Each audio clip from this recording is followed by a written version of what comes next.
Throughout the years, Mega Man X has been ultimately, besides the first two games, it seems like ever since they've been just kind of staggering. Like they don't know what to do in order to up the ante with the different mechanics that they have. And because of that, it's kind of made the X series what it is today, practically almost abandoned in terms of sequels, but it still has a pretty good fan base up and running and still kicking. So it's very clear compared to something like the classic contemporaries, where it feels like at least each game built itself on a foundation continually. It feels like the X series just does not have that type of quality.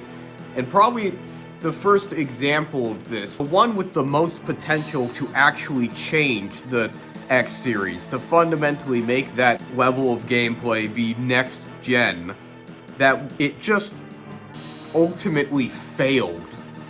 And that's due to because this game failed to continue that. It failed to set a standard, and therefore after X2 all the sequels couldn't necessarily get to the heights of the first two games.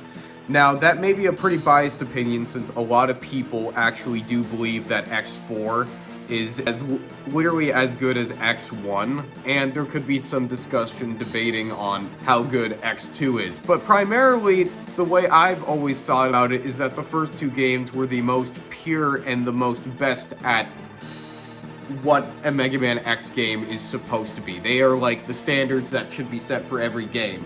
The first X game was supposed to be the initial foundation, and I found that X2 absolutely fulfilled that, and in fact built upon that foundation so well, it felt like it should have been a set standard to progressively make these games better. But unfortunately, that's not how history has seen it.